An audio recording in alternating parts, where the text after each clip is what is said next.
morning guys. Nagigising ko lang. Hindi pa ako nag-iilamos. Tulog pa kasi yung mga kasama ko. Ayoko man mag-istorbo doon sa toilet. Ayan. Magkakape muna ako. Tapos, babad ko muna tong bacon. Ito yung bacon. Babad ko muna yan para sa breakfast.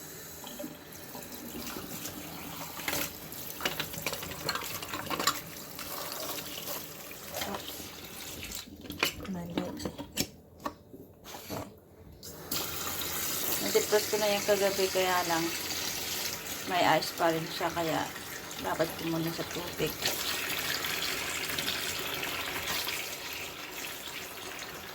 Yung kape ko.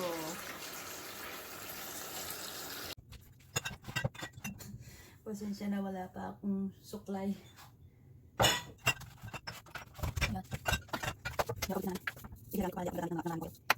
Tapos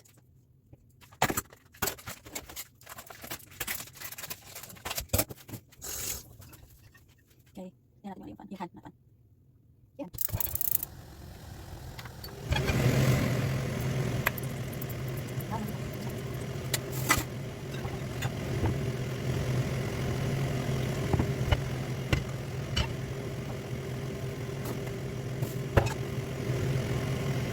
Pero mag-edit ko pa sa ito. Hindi ko para sa susunod sa ito. Hindi natin pag-ikan kung pwede.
Why is it sour? It's not bad.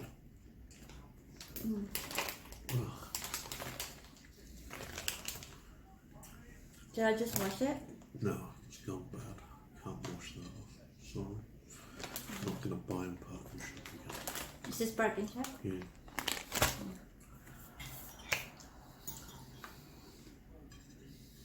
Okay, so you guys, tinan mo yung breakfast ko. Gusto ko sana mag-salad, kaya lang maasim. Sira na siguro yung salad. Ayoko magkain ngayon kasi dami ko nakain kagabi. Ito lang muna yung breakfast ko.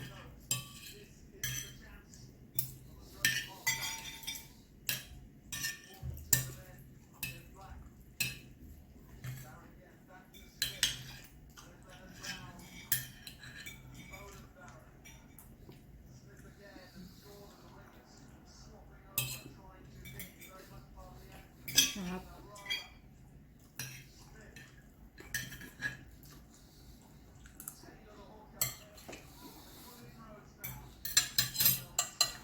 Yan pa ng ilap.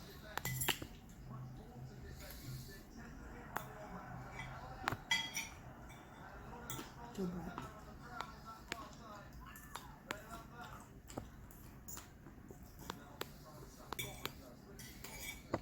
Yan, konti yun. Sakit sa mata.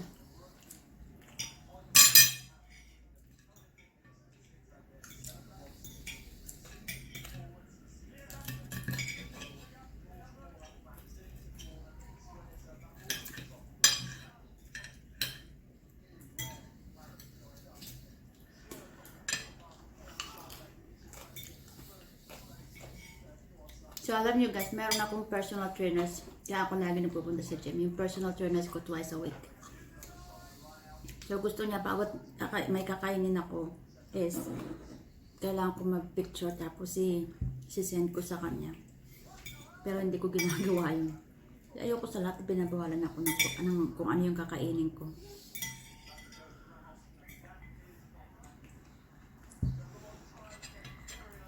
Kasi ako marunong naman ako mag-control kung ano yung kakainin ko eh. Saka mahilig naman ako sa mga healthy food.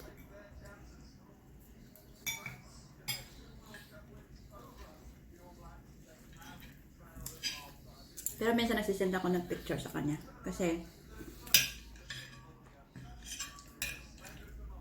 pag hindi ko kulitin niya ako nang kukulitin. So ganun ginagawa ko. Pero hindi lagi. Minsan umaga lang ako nagbibigay ng picture. Minsan naman sa hapon. Pero hindi naman talaga yun. Nagpipicture lang ako ng konti sa plato. Tapos yun lang ibibigay ko sa kanya. Pero hindi naman talaga yun ang kinakain ko.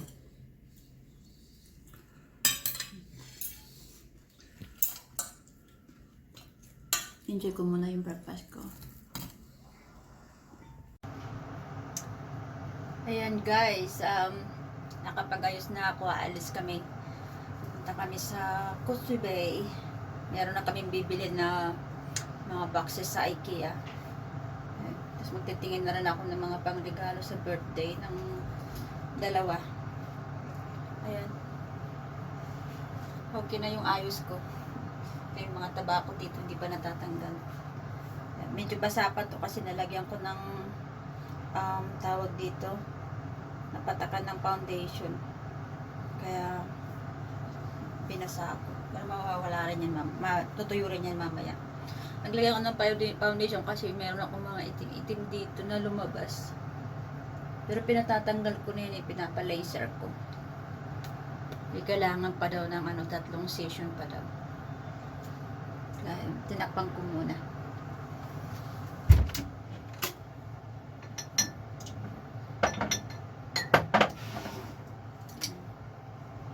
Dito nga pala ako sa toilet namin.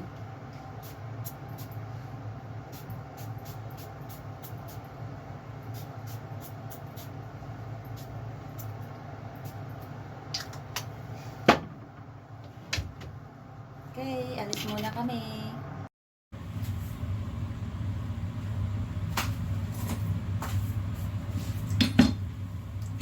Yan, ako sa kusina. Okay. Nagluluto ng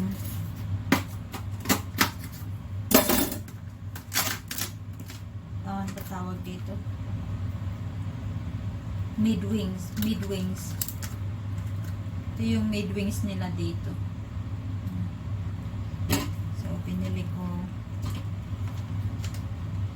free range yan siya.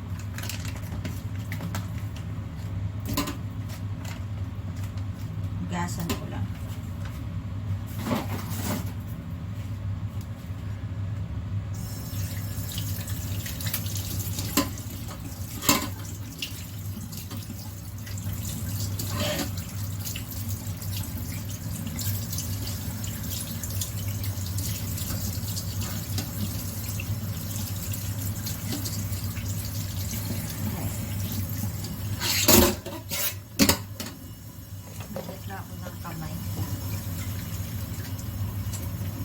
Naghahawak kayo ng chicken, bago kayo maghawak ng mga na ibang bagay, kailangan hugasan yung kamay nyo kasi yung chicken maraming bacteria yan. Kahit anong meat, pero yung chicken kasi yun ang worst.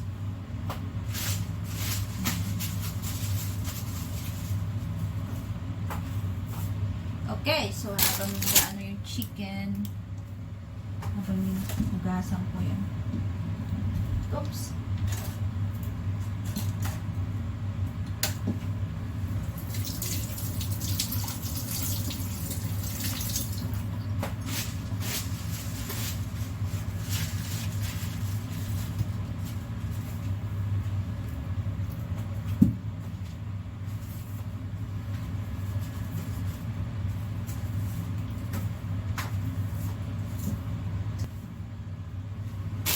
Alam mo guys, pupunta kami sa Causeway Bay kanina.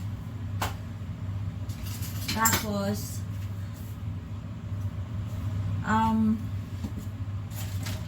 walang nangyari sa lakad namin.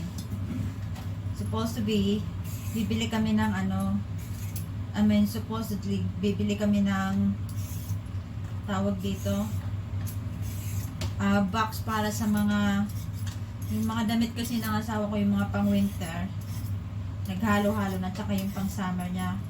Kaya gusto ko pag tawag dito, hiwa-hiwalayin yun.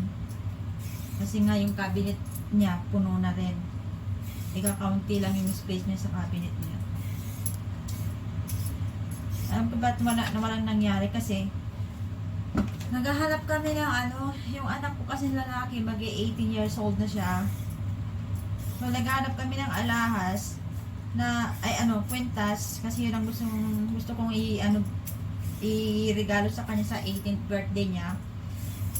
Naghahanap kami ng kwintas.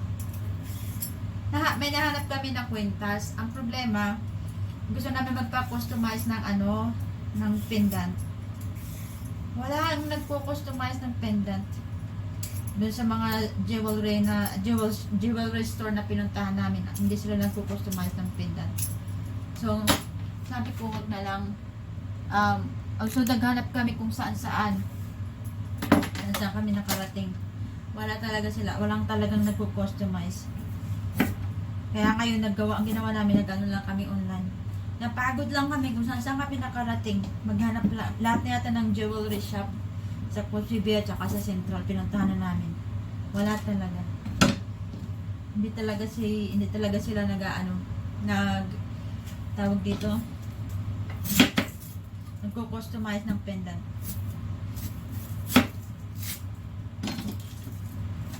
Kaya nabubisit na nga ako kanina dun sa last na jewelry store na pinuntahan namin. Kasi sinasabi sa akin, okay, ganito yung presyo. So sabi ko, okay lang kung gano'n ang presyo, basta magawaan nyo lang yung pendant. Ang gusto naman niya mangyari, gano'n kalaki yung pendant. Sabi ko, ano yun? Laki-laki naman. Ang gusto ko yung size ng pendant na. Kasi bali, initial niya kasi pinapagawa namin. So, yung mga ganito lang, siguro mga inch lang siya. Ganun lang kalaki yung pendant niya. Pwede na yan. Tapos lagi sinasabi sa akin, paano yan? Mga 10,000 ang gagasusin niyo dyan. Ilang beses niya pa ulit-ulit yun. Hindi na sumigaw ako ng bakit ba problemado ako magkano. Ang gusto ko lang malaman kung magagawaan nyo. Sabi ko. Tapos at the end, tagal namin na nag-negotiate, hindi naman sasabihin niya sa akin, hindi magagawa. Sabi ko, hindi ka pa nga nagtatanong dun sa nyo. So, yung pagawaan nyo, hindi sabihin mo na sa akin, wala. Kaya sa bullshit ko, ay nag-walk out ako. Kaya ginawa namin, nagtingin na lang kami online. So, titingnan ko kung may mahahanap pa. Meron kami nahanap. Pupuntahan namin yun. Mga next week. After work siguro. Nakakainis. Hindi na lang kaya diretsuhin. Okay, hindi kami nag-aano ng ganun. Kasi yung unang approach niya, sige, papaano ko dun sa namin. Pagawaan namin kung maano nila. Tapos paulit-ulit. Yung presyo niya, magaganito na, magdodoble na. Nakakabwisit. Nalihiwain ko muna to.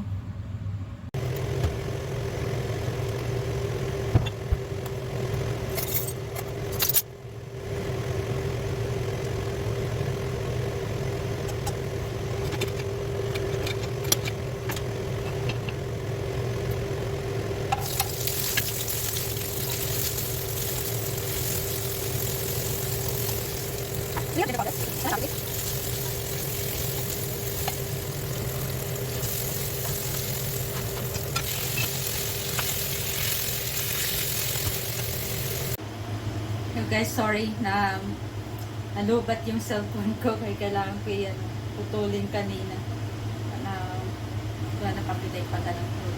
Anyway, di naman importante yun. So, habang niluluto ko yun naman ngayon ay magmamarinate ng beef. Kasi ngayon kanya-kanya kami ulam. Yung chicken niluto ko sa akin. Tapos yung si Jimmy yung beef yung kanya. Hindi ko alam kayo para sa buhay niya. What is it? Ito yung kay Jimmy. Mamarinate ko lang siya.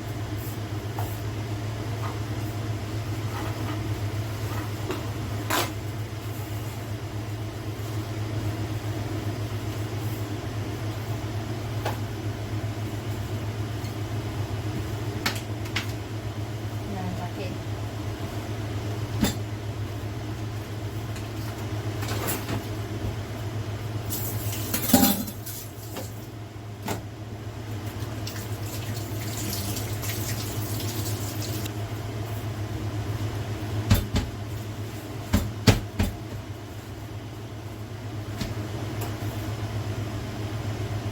Okay, so, hayaan ko lang muna siya dyan ma-dry. Kaya kung ginagawa niya para pag grill mo siya, ito walang tubig nilalabas. So, check natin yung chicken. Yan. Yung chicken. Looking good.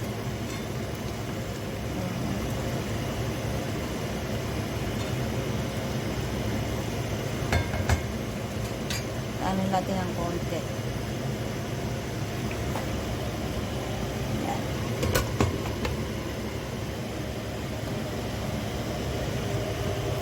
Okay, so hintayin muna natin maluto yun. Hindi ko. Hintay ko lang mag-reduce yung yung tawag dito. Maingay yan. Mag-reduce yung sauce niya, yung chicken. Then, at saka ako ilalagay ito. Lalagyan ko din coconut cream. So, kay Jimmy, meron siyang beef. Ito yung beef niya. Na-try ko lang. And broccoli ni. Hindi siya masyadong masaya dito. Kaya lang, kailangan niya kumain ng green. Kasi lalo pa ngayon nag-gym na siya. Hintayin ko muna ito malutan. Actually, lalagay ko muna yung carrots. Nilagay ko yung carrots.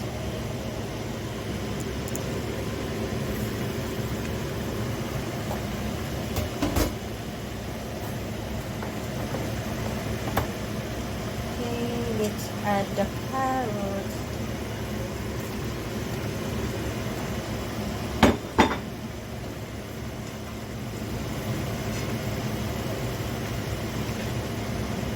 Lumambot na ng konti yung carrot, tsaka ako ilalagay yung yung coconut milk para hindi siya matubig. Tayo muna natin yan. Siguro mga 3 minutes. Yan. Okay, so guys, tingnan natin yung chicken. Ano naman nangyari. Nagbula na yan. Hindi lang.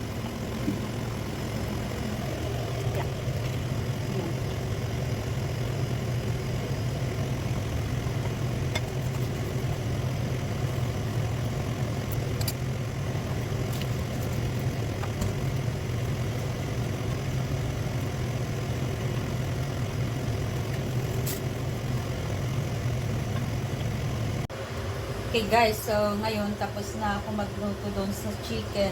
Yan, chicken ko dito na. So, magluto naman ako ng steak kay Jimmy.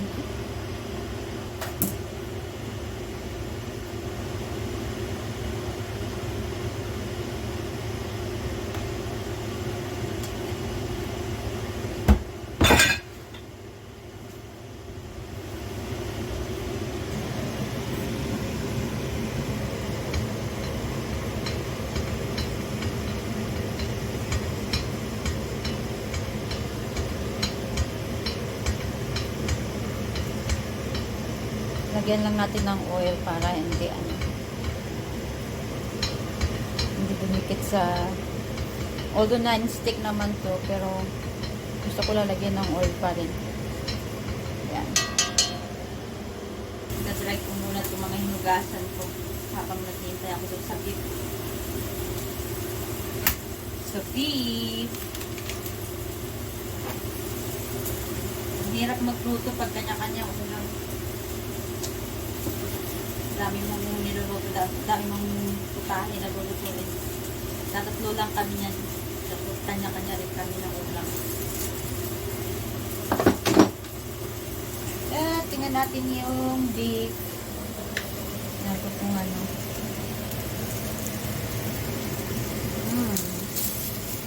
Ready na. Oh. My God. Looking good.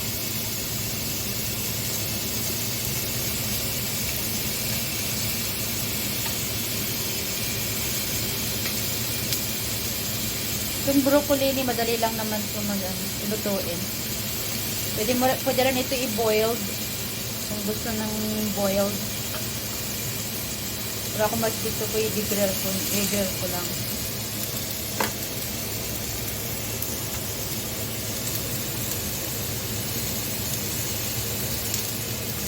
Maluluto naman siya kahit naka-grill.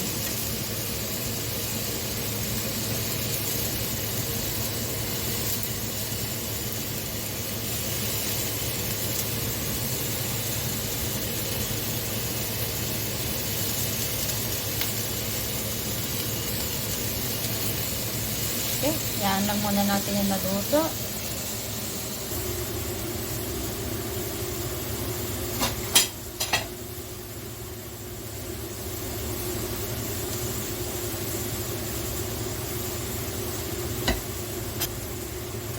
Marco, do you want beer? Do you want beer? Yes, please.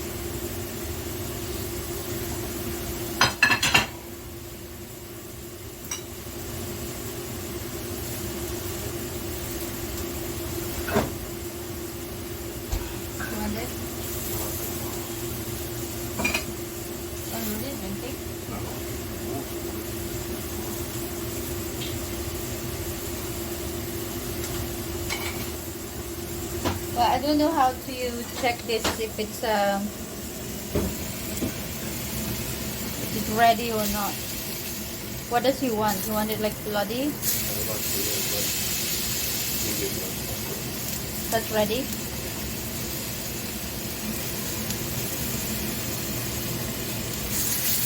So I put on a plate or just give me the plate, please.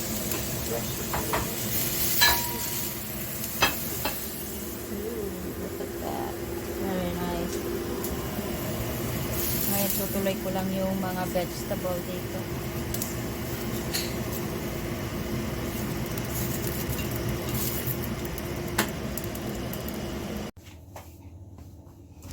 Okay guys, so ngayon tapos na kami kumain. Kaya, maghuhugas naman. Konti na lang naman hugasan ko. Usually hindi ako naghuhugas pagkatapos mag-dinner. Trabaho ni Jimmy yun. Kaya lang, masakit daw yung mga paa niya. Kaya ako na lang na maglilinis ng kusina. Ayun na lang muna. Salamat sa panunood ninyo. Bye!